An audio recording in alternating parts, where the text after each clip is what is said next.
मुझे बोल के बता दिया, अगर मैं पैसे तो मुझे पता चला कि रिकॉर्डिंग ऑन नहीं है। सॉरी।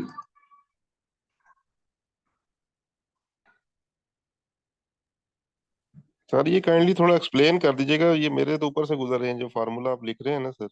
जी जी। ये मतलब कि जो बार में आप टाइप कर रहे हैं इसको एक थोड़ा सा मतलब एक्सप्लेन कर दें सर, बेहतर हो जाएगा सर।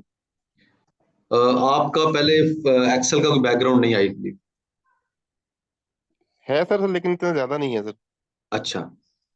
इफ सर और एंड, ये लॉजिकल फंक्शंस हैं।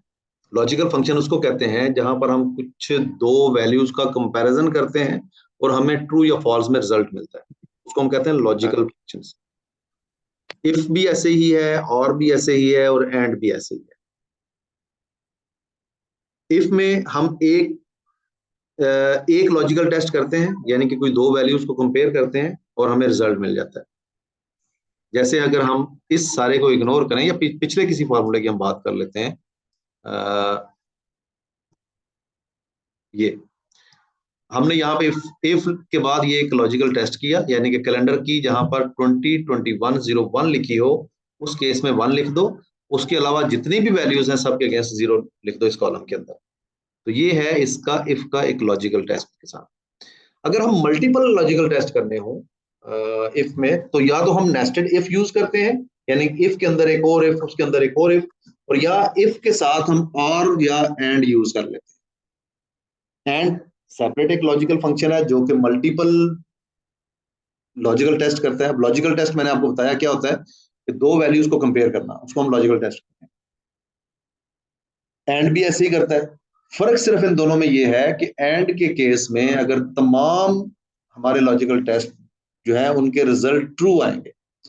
जैसे मैं एक एग्जांपल दूं आपको, सिंपल सी एग्जांपल दूं, अगर 1 = 1 और 2 = 2 है, ये दो लॉजिकल टेस्ट है। 1 = 1 is first logical test, 2 = 2 is the second logical test. अगर ये दोनों ट्रू हैं तो एंड के केस में आपको रिजल्ट ट्रू मिलेगा। लेकिन अगर 1 = 1 और 2 = 3 में लिखता हूं, तो जाहिर है 2 = 3 नहीं होता, वो लॉजिकल टेस्ट हमारा फॉल्स हो गया है। तो एंड के केस में हमारा रिजल्ट भी फॉल्स आएगा। लेकिन और में ऐसा नहीं है। और में क्या होता है कि आपका कोई एक लॉजिकल टेस्ट ट्रू हो जाता है तो आपका रिजल्ट ट्रू आ जाता है। मैं थोड़ा सा मजीद एक्सप्लेन करने के लिए एक्सेल का थोड़ा मुझे सहारा लेना पड़ेगा, ताकि एक्सेल यूजर्स को भी और आप लोग सबको आसानी से समझ आ जाए।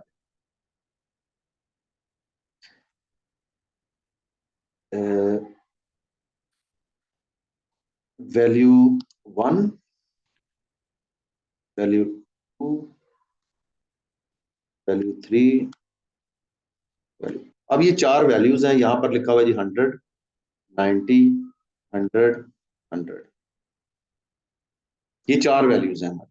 अब मैं अगर यहाँ पे और लगाऊं और मैं लिखूं कि ये दोनों अगर इक्वल हैं और ये दोनों इक्वल हैं, वैसे मैं इसको आपको इक्वल करके पहले दिखाता हूं। रिजल्ट क्या आया? फॉल्स। जब मैं 100 को कहता हूं कि 90 के इक्वल है तो रिजल्ट फॉल्स आता है। क्यों फॉल्स आता है? क्योंकि 100 और 90 इक्वल तो नहीं है ना, ये तो एक मैथमेटिकल क्वेश्चन है। और अगर मैं 100 को 100 के इक्वल कहता हूं तो ये ट्रू आता है। ठीक है। अब ये दोनों टेस्ट जो है हम और में लिख लेते हैं।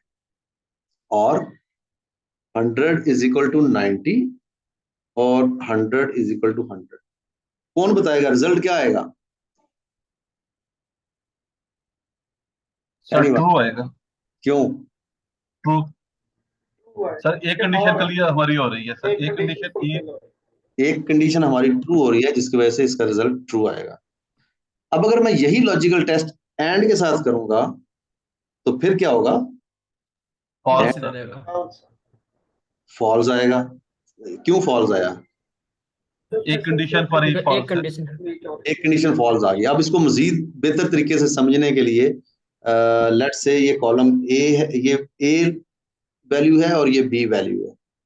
अगर ए और बी ये दोनों इक्वल हैं तो फिर तो ये दोनों ही मतलब दोनों कंडीशन, ए कंडीशन और बी कंडीशन, ये भी ट्रू है और ये भी ट्रू है, तो और का रिजल्ट जो है वो ट्रू आएगा जी और एंड का रिजल्ट जो है वो भी ट्रू ट्रू आएगा। ये चीज तो समझ आ गई ना। अगर दोनों ट्रू है तो सारा कुछ ट्रू है। अच्छा, ए ट्रू है, बी फॉल्स है, अब क्या होगा? एंड ट्रू और एंड फॉल्स और ट्रू। अगर ए फॉल्स है, बी ट्रू है, तो फिर भी सेम रिजल्ट आएगा। और अगर दोनों फॉल्स हैं तो फिर क्या होगा? और भी फॉल्स हो गया और ये इसकी एक लॉजिक है, ये आप याद कर लें तो नहीं मार खाएंगे कभी।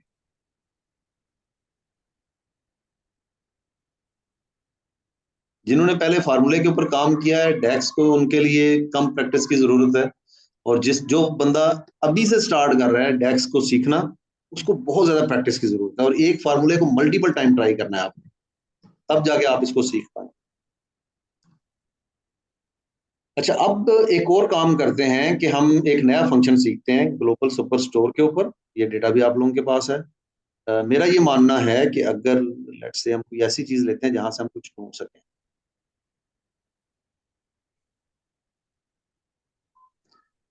प्रोडक्ट के अंदर हमने ये ढूंढना है कि किस किस रो में मशीन लिखा हुआ है। प्रोडक्ट में किस किस रो में मशीन लिखा हुआ है, उसके अगेंस्ट एक नए कॉलम के अंदर कोई वैल्यू हम रिटर्न करेंगे।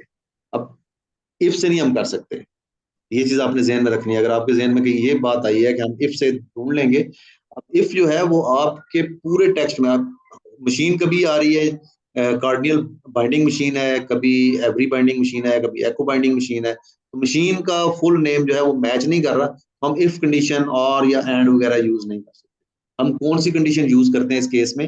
हम उसको फाइंड करते हैं। न्यू कॉलम ऐड कर लें और यहां पर आपने फॉर्मूला लिखना है मशीन। स्पेलिंग गलत हो गया तो माजरत, क्योंकि मैं स्पेलिंग में बहुत बुरा हूं। यहाँ पे आप लिखेंगे फाइंड। सबसे पहले आपको चाहिए क्या? उसमें से आपको चाहिए मशीन, मशीन MACHI, ये आपको चाहिए, ये आपने ढूंढना है। कहाँ ढूंढना है? प्रोडक्ट नेम में, और प्रोडक्ट नेम है ग्लोबल सुपर स्टोर के अंदर। अब जब मैं इसको क्लोज करूंगा ना तो ये एरर देगा। एरर क्यों देगा वो मैं आपको बताता हूँ। यही चीज अगर आप एक्सेल में करेंगे तो एरर नहीं देगा ये। उसने कहा है कि कुछ ऐसे रोज हैं जिनके अंदर मशीन नहीं लिखा हुआ। जैसे फॉर एग्जांपल ये एक रो है, इसमें मशीन नहीं है। ये एक रो है, इसके अंदर भी मशीन नहीं है, इसमें भी मशीन नहीं है। तो ये फार्मूला उस वक्त काम करता है जब हर एक रो के अंदर मशीन लिखा हुआ हो।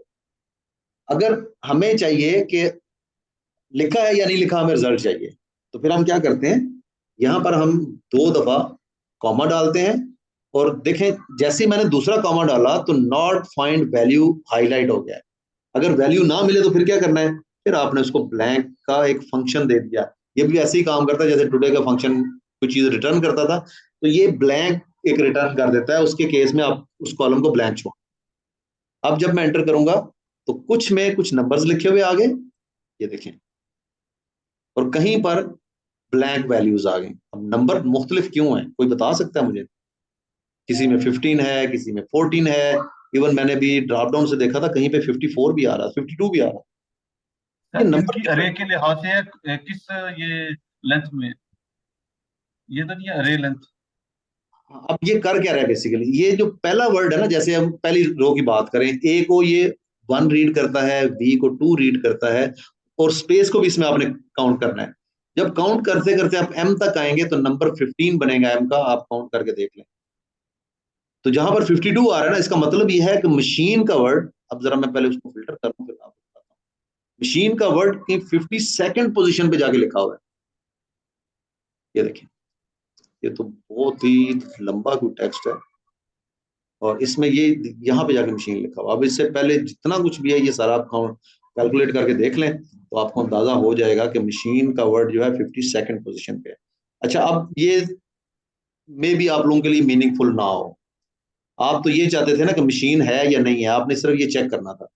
वही फंक्शन जो भी हमने रीड किया, स्टडी किया है, उसको दोबारा यूज कर लेते हैं।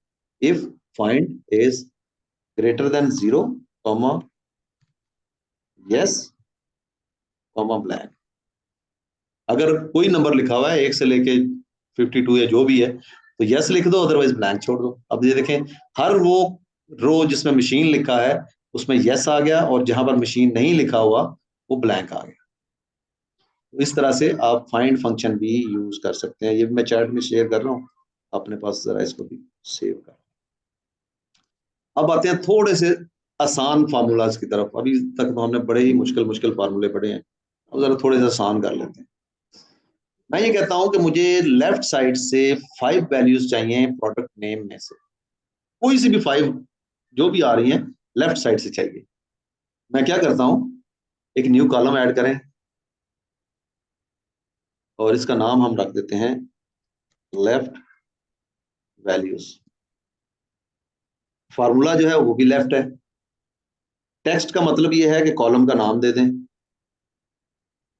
और कितनी वैल्यूज मैंने कही है 5 लिख के एंटर कर दें, तो हर एक रो में से पहली 5 वैल्यूज को वो अलग कर देगा। ये यहाँ पर 4 आ रही हैं, इसका मतलब यह है कि उसके पास स्पेस थी और उसने स्पेस को भी एज अ वैल्यू काउंट कर लिया है।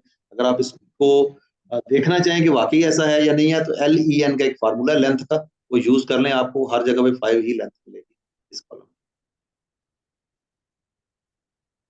इसी तरह से अगर राइट की वैल्यूज 5 चाहिए तो आप यहाँ पे लिख देंगे जी राइट, और राइट साइड की 5 वैल्यूज ले लेगा जी, हर एक रो से राइट की 5 वैल्यूज। कोई सवाल लेफ्ट या राइट में? ये तो सर हम एक्सेल मिड में भी वैल्यू ले सकते हैं। हाँ, अब मिड में हम लेते हैं। मिड का ना थोड़ा सा क्राइटेरिया डिफरेंट होता है। मिड के अंदर क्या है कि आपने स्टार्टिंग पॉइंट बताना है उसको, कहां से गिनना शुरू करेगा और उसके बाद कितनी वैल्यूज लेगा। जैसे मैं कहता हूं कि नंबर 6 से शुरू करो, ABERY को छोड़ दो, उसके बाद स्टार्ट कर दो और 10 वैल्यूज ले लो। 10 वैल्यूज का मतलब ये है कि space is the first value, B is the second, I third, N fourth and so on. तो ये उसके बाद स्पेस से लेके पहली रो की मैं बात कर रहा हूं, आगे 10 वैल्यूज ले लेगा। दूसरे में उसने स्पेस को पहले में स्पेस ले लिया, दूसरे में स्पेस उसने नहीं ली क्योंकि 6th वैल्यू पे जाके B स्टार्ट हो रहा है। तीसरे पे 6th वैल्यू पे N है, NAL स्पेस, बाइंडिंग का G मिस हो गया क्योंकि वो 10th वैल्यू में नहीं आ रहा था। तो हम इस तरह से मिड से भी वैल्यूज पिक कर सकते हैं। अब आप लोगों की असाइनमेंट ये है कि फाइंड फंक्शन के जरिए आपने स्पेस को फाइंड करना है, और स्पेस से पहले जितनी भी वैल्यूज हैं, वो 4 हैं, 5 हैं, 10 हैं या 12 हैं, वो आपने अलग करनी है। यानी कि लेफ्ट के फर्स्ट वर्ड को अलग करके लेके आना है कल के दिन में। 2 फंक्शन मैंने आपको बताए हैं, एक लेफ्ट बताया है और एक फाइंड बताया है। इन दोनों को आप यूज करेंगे और इनसे आप वैल्यूज लेंगे।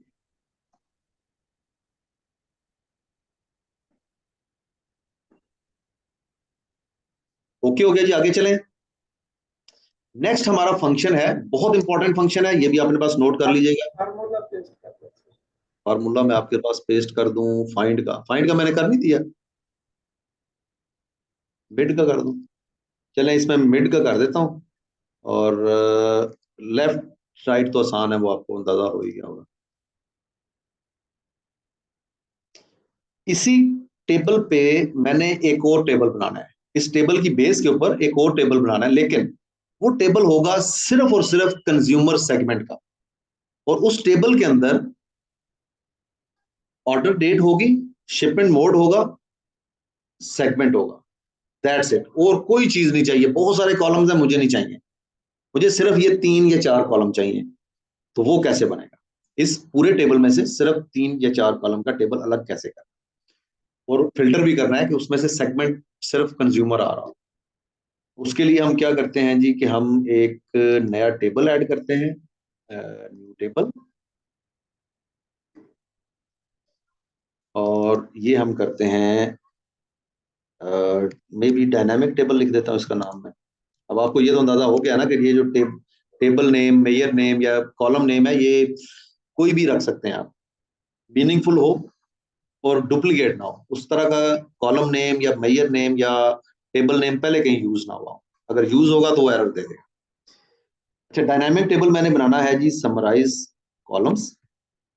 कौन कौन से कॉलम मुझे चाहिए? सबसे पहले तो मैं टेबल का नाम लिख देता हूँ। ग्लोबल सुपर स्टोर में से मैं ले रहा हूँ, सबसे पहले मैंने क्या बोला था, ऑर्डर डेट। फिर मैं इसमें से ले लेता हूँ ग्लोबल सुपर स्टोर में से,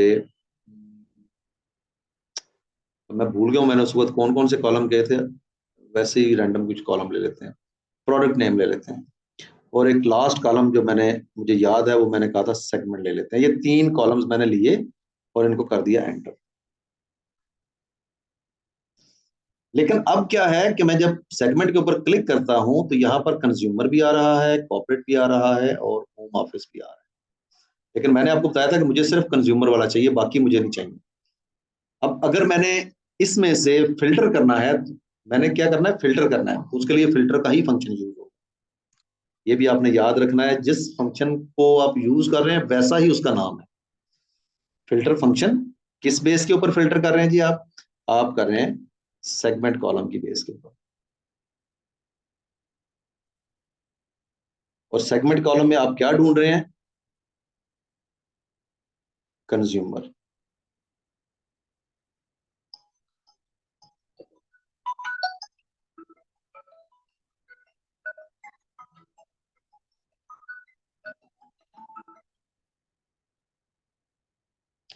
अब जरा इसको ड्रॉप डाउन करके देखें तो आपके पास सिर्फ कंज्यूमर का डेटा आ रहा हो।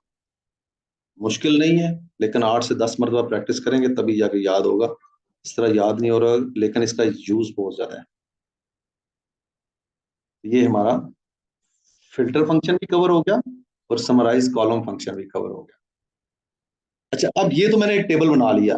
मैं ये चाहता हूं कि इस डेट के अगेंस्ट, या चलें इस हम प्रोडक्ट ले लेते हैं, डेट का कॉलम हटा के प्रोडक्ट और सेगमेंट 2 कॉलम ले लेते हैं और इसके अगेंस्ट कुछ चीजें वैल्यूज समराइज करते हैं। डेट को हम यहां से खत्म कर देते हैं, कुछ यूं, अब 2 कॉलम रह जाएंगे मेरे पास। प्रोडक्ट नेम है और उसके बाद कंज्यूमर की ये सारी प्रोडक्ट्स हैं। मुझे क्या चाहिए, इनके अगेंस्ट मुझे सेल्स का नंबर यहां पे चाहिए। अगर मैं वैसे कॉलम लेके आऊंगा तो वो टोटल होके नहीं आएगा, मुझे टोटल चाहिए।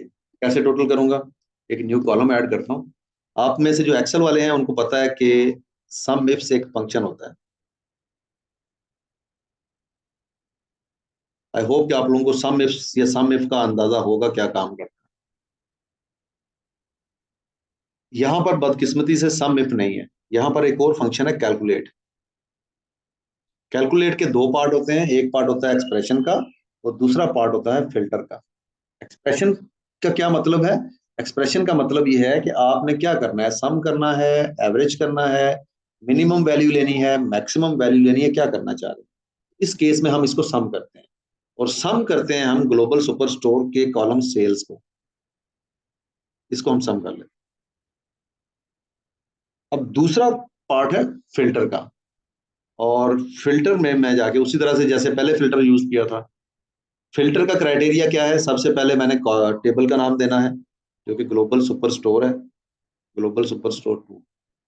उसके बाद किस कॉलम की बेस के ऊपर फिल्टर लगाना है, वो है प्रोडक्ट नेम, और इज इक्वल टू इस टेबल के प्रोडक्ट नेम के, जो कि डायनामिक टेबल। ये सम इफ्स का फंक्शन हो गया, ये भी मैं आप लोगों के साथ शेयर कर देता हूँ। इसकी भी आप प्रैक्टिस करेंगे तो आपको इसका अंदाजा हो जाएगा।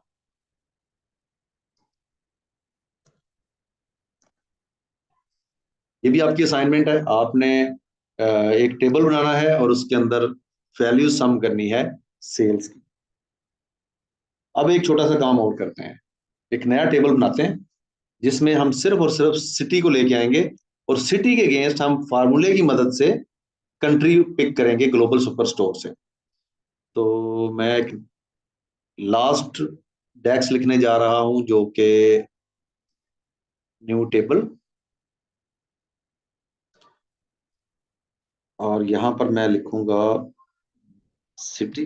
अच्छा, अब जब मैं सिटी लिख रहा हूं तो मैं समराइज कॉलम नहीं यूज कर रहा, मैं एक और फंक्शन यूज कर रहा हूं, डिस्टिंक्ट का। डिस्टिंक्ट का मतलब ये है कि मुझे उसमें से यूनिक वैल्यूज चाहिए। अब यूनिक वैल्यूज चाहिए मुझे ग्लोबल सुपर स्टोर के सिटी कॉलम में से। सिंपल फार्मूला है, डिस्टिंक्ट लिखा, उसके बाद कॉलम का नाम लिखा, तो उसने उस कॉलम की सारी यूनिक वैल्यूज को यहाँ पे लिख दिया। किसी भी जगह पे सिटी का नाम जो है ये रिपीट नहीं होगा। अब अगर मुझे इसके अगेंस्ट चाहिए कंट्री नेम, तो क्या करूंगा मैं? एक्सेल में हम वी लुकअप यूज किया करते थे, यहां पर वी लुकअप नहीं है, यहां पर है lookup value. Lookup value global super store में से कौन सा कॉलम लेके आना है आपने? आपने कंट्री लेके आना है सबसे पहले, जिस कॉलम से वैल्यूज पिक करनी, फिर मैचिंग कॉलम कौन सा है, यानी कि किस कॉलम की बेस के ऊपर आपने वो वैल्यू पिक करनी है, वो है city column global super store के अंदर। और वो किसके साथ मैच करना है? एग्जिस्टिंग टेबल के सिटी कॉलम के साथ। अब अगर आप इसको एंटर करते हैं तो हर एक सिटी के अगेंस्ट आपके पास वैल्यू है। अब ये एरर क्यों आया है? ये एरर इसलिए आया है कि कोई एक सिटी ऐसा है जिसके अगेंस्ट कंट्री नेम दो मुख्तलिफ आ रहे हैं। किसी एक टाइम पे मे बी यूनाइटेड स्टेट्स हो, और किसी दूसरे टाइम पे उस सिटी का नाम जो है वो उस कंट्री का नाम कोई और हो सकता है, यूके हो सकता है। चलें हम सिटी की बजाय यहाँ पे ले लेते हैं स्टेट। मे बी स्टेट में भी मसला आएगा, इंडिया और पाकिस्तान में पंजाब जो है वो कॉमन है, तो क्या किया जाए, क्या किया जाए? यहाँ पे कौन सी वैल्यू लेके आए? स्टेट भी डुप्लीकेट हो जाएगी, और कंट्री की बजाय ना हम यहाँ पे कुछ और पिक कर लेते हैं। हर रीजन रीजन पिक करें, रीजन मेरे ख्याल में वो भी डुप्लीकेट होगा।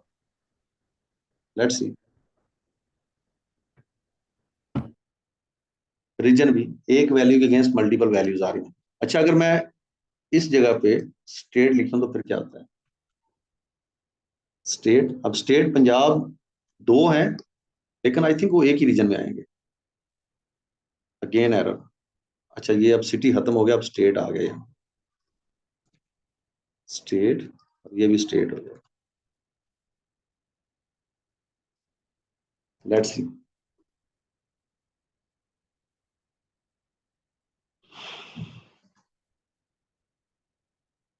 अच्छा, छड़नासी में देना।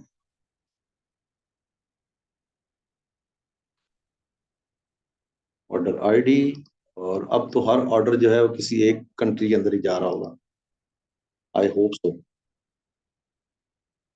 अगर एक ऑर्डर मल्टीपल कंट्री में जाएगा तो फिर ये हमारे डेटा का इश्यू है। ऑर्डर आईडी, और यहाँ पर भी ऑर्डर आईडी। एक ऑर्डर मल्टीपल रीजन में है तो एक ऑर्डर मल्टीपल कंट्रीज में भी होगा। लेट्स सी,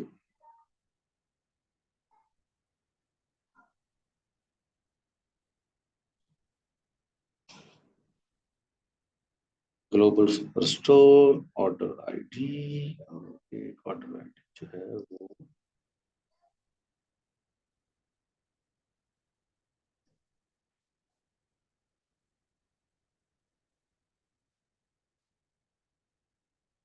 एक ऑर्डर में सेगमेंट भी मल्टीपल है, कैटेगरीज भी मल्टीपल होंगी, और I think customer name same होना चाहिए, या कस्टमर नेम भी डिफरेंट हो सकते हैं एक ऑर्डर के अगेंस्ट। एक ऑर्डर के अगेंस्ट कस्टमर नेम भी डिफरेंट आप, माय बैड।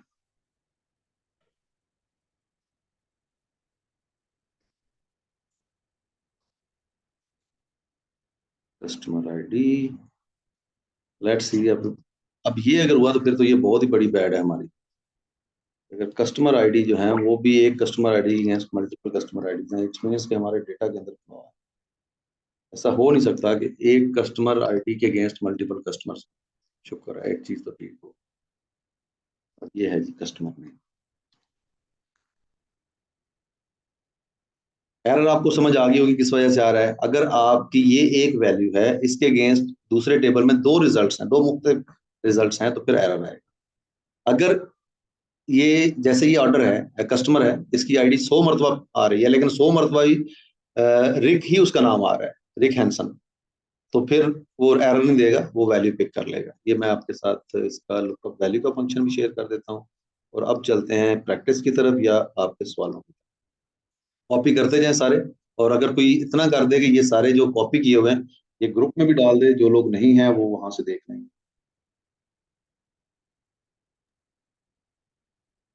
जी, अब आपका सर भी जिस सवाल है। तरह सर एक्सेल में जिस तरह करते हैं कि वीलुकअप लगाते हैं, जो भी फर्स्ट मैच वैल्यू होती है वो उठा लेता है, मगर यहाँ पे इस तरह नहीं है। नहीं, यहाँ पे फर्स्ट मैच नहीं है। यहाँ पे उठाएगा वो फर्स्ट में ही, लेकिन अगर उसमें दो वैल्यूज आ रही हैं तो एरर दे देगा। सही।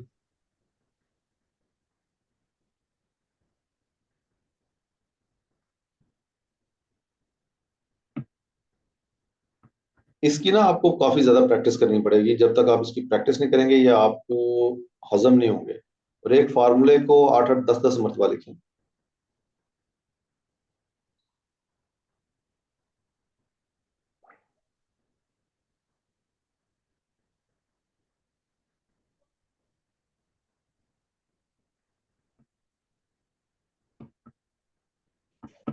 हमारे सर पास 8 से 10 तकरीबन मिनट है, आप लोग कितने सवाल करें। इसमें फंक्शन यूज होते हैं? इसमें हंड्रेड्स ऑफ फंक्शंस हैं। लेकिन मैंने भी आज तक ना एक्सेल के सारे यूज किए हुए हैं, ना ही डेक्स के सारे यूज किए हैं। ये जो मैं आपको बता रहा हूँ ये वो हैं जो रिपीटेडली यूज हो रहे होते हैं, बार बार यूज। सर मेन मेन कितने को होंगे? 100 से ज्यादा ही हैं।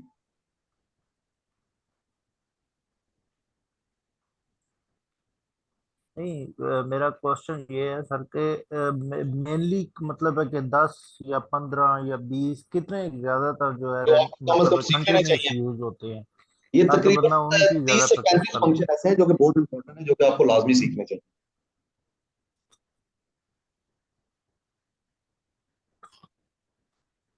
ठीक है। सर हमने उनकी इसमें कोई डाटा लिस्ट वगैरह क्लीनिंग का। मिल सकती है? One by one please. हाँ जी, कोई एक बोले। आप वो रेज हैंड वाला काम यूज कर लें, अगर इस तरह हो रहा है कि हमें सबको इकट्ठा बोलना पड़ रहा है तो रेज हैंड वाला फंक्शन यूज कर लें। हाँ जी, अब अब कोई भी नहीं बोला। जी इमरान साहब। अच्छा सर, इसके मैंने फंक्शन के बारे में पूछ डाटा क्लीनिंग के बारे में पूछना था। उसके ऊपर जैसे हमारे पास शीट है, उसमें डेट फॉर्मेट में डिफरेंट फॉर्मेट की डेट है, उसकी डाटा क्लीनिंग और डाटा भी 100 टाइम्स है। तो डाटा क्लीनिंग का भी होगा हमारा कोई इस तरह का इसमें कोई लर्निंग के, ताकि हम तमाम डेट का डेट फॉर्मेट को एक हम क्लीन करेंगे। वो जो डेट वाला इश्यू है ना उसको हम क्लीन करेंगे। कल सुबह मुझे याद कराइएगा, वहीं से स्टार्ट करेंगे। उसमें यूज क्या होगा? डेट फंक्शन यूज होगा, और उसके अलावा यूज करेंगे हम लेफ्ट राइट और मिड वाला फंक्शन। वो डेट हमारा कॉलम क्लीन हो जाएगा। जी मोहसिन साहब। सर वालेकुम सलाम। मैंने पूछना ये था, कल मैंने आपके सेशन देखा था तो आपने इसमें पोर्टफोलियो का जिक्र किया था। तो सर मतलब यूट्यूब पे भी मुख्तलिफ प्रोजेक्ट्स पड़े हैं, लेकिन मैं ये फ्रीलांसिंग के हवाले से पूछना चाहता हूँ कि मोस्टली कौन सी डोमेन में ज़्यादा बनाए, मतलब किस ई कॉमर्स स्टोर के हवाले से ज़्यादा पोर्टफोलियो बनाएं, किस डोमेन में अपना ज़्यादा फोकस रखें तो उस प्रोजेक्ट को ज़्यादा हम अपने पोर्टफोलियो में ऐड करें फ्रीलांसिंग के हवाले से आप मतलब। बात कर रहे हैं कि हमने अगर डैशबोर्ड बनाना है तो किस डेटा के ऊपर ज्यादा बनाएं? हाँ जी। कोई इसमें ना हार्ड एंड फास्ट रूल नहीं है आपके पोर्टफोलियो के लिए किस तरह का डेटा चाहिए। मैंने आपको बताया था कि जब आपके पास क्लाइंट आता है तो वो कभी भी आपसे ये सवाल नहीं करेगा कि जरा इस बताएं जी आपने जो डेटा ऐड किया था तो इसमें आपने टेलीकॉम का डेटा जरा मुझे समझा दें। वो नहीं समझेगा आपसे कभी। वो सिर्फ आपके विजुअल्स को देखेगा कि आपने ग्राफ किस तरह से प्लेस किए हुए हैं, कितना खूबसूरत विजुअलाइजेशन की है। उसके बाद वो अपना डेटा आपको ब्रीफ करेगा कि अब ये मेरा डेटा है जी, इसके ऊपर आप काम कर सकते हो या नहीं कर सकते। यस, जो ज्यादा यूज होने वाला डेटा है वो सेल्स का है। वो ई कॉमर्स भी सेल्स में आ जाती हैं और इस तरह और काफी सारा है। ये डेटा है, या वो डेटा होता है और मैंने ज्यादा किस डेटा पे काम, मैंने केबलिंग के डेटा भी काम किया है, एचआर के डेटा पे भी काम किया हुआ है, मैंने सेल्स के डेटा पे भी काम किया हुआ है, इसी तरह से अकाउंट्स के डेटा पे भी काम किया। तो मुख्तलिफ ही आते हैं, मिक्स एंड मैच आता है आपके पास। ठीक होगा सर। सर इसके हवाले से दूसरा ये पूछना था कि किस चीज़ पर ज़्यादा फोकस करना चाहिए, विजुअलाइजेशन पे ज़्यादा फोकस करना चाहिए, डेक्स पे ज़्यादा करना चाहिए, पावर प्रायोरिटी करना चाहिए, किस चीज़ के पे ज़्यादा पहले फोकस करें, इनिशियली किस चीज़ पे ज़्यादा मतलब फोकस में लगाए बंदे। सबसे पहले मैंने आपको क्या पढ़ाया था? विजुअलाइजेशन है भी। सबसे पहले आपने विजुअलाइजेशन के ऊपर फोकस्ड होना है। जब आपका विजुअलाइजेशन परफेक्ट हो जाएगा तो फिर आपने डेक्स की तरफ चले जाना। तो फिर आपने पावर बीआई सर्विस पे भी जाना है।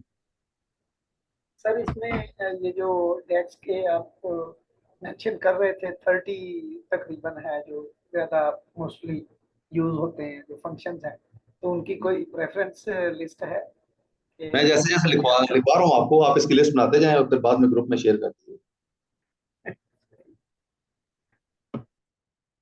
जो जो हम कर रहे हैं ना, इसको अपने पास नोटपैड में लिख लें, ये वाला फार्मूला, ये फार्मूला, बेशक सिर्फ उसका नाम लिख लें फंक्शन का, फिर कोई एक बंदा ग्रुप में शेयर कर दे। मैंने कभी इस तरह से कंपाइल किया नहीं है इन्हें।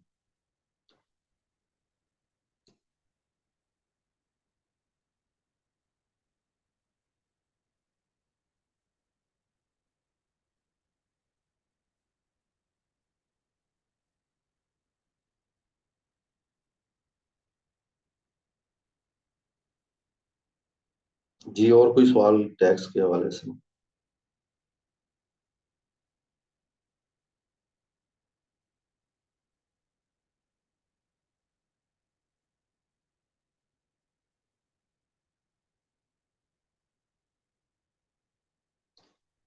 अगर हम बात करें प्रोग्रामिंग की, अगर हम बात करें सीक्वल सर्वर की, डैक्स की या एक्सेल फंक्शन, ये सारी ऐसी चीजें हैं, ये तब तक आपको समझ नहीं आती जब तक आप इनकी प्रैक्टिस नहीं करते हो।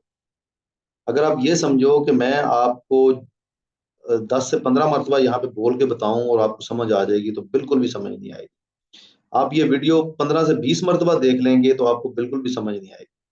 जब आप इसको 10 से 15 मरतबा खुद अपने हाथ से लिखोगे तो फिर ये कभी भी नहीं खुलेगा।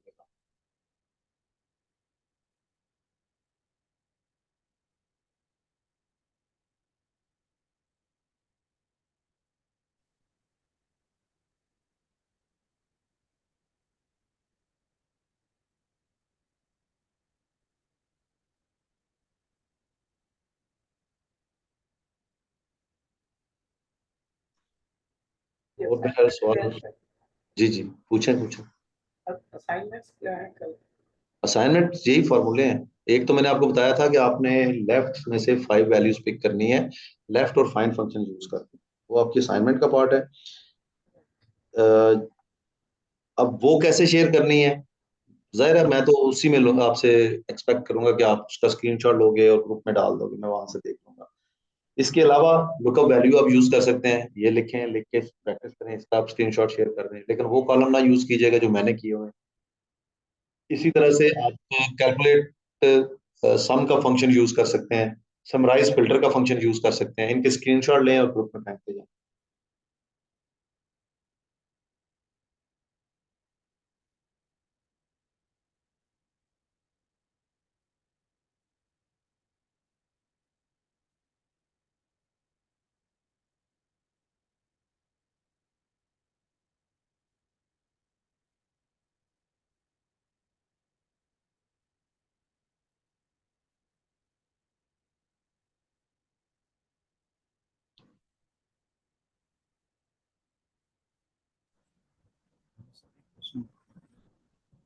No question? चलें ठीक है जी, कल फिर दोबारा एक दफा मिलते हैं हमारे लास्ट सेशन के अंदर।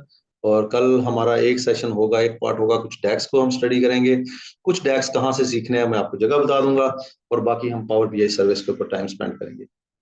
अपना ख्याल रखें, और कल फिर दोबारा 10 बजे, मुझे 10 बजे से 5 मिनट पहले याद करवा दीजिएगा अगर मैं लिंक शेयर ना करूँ।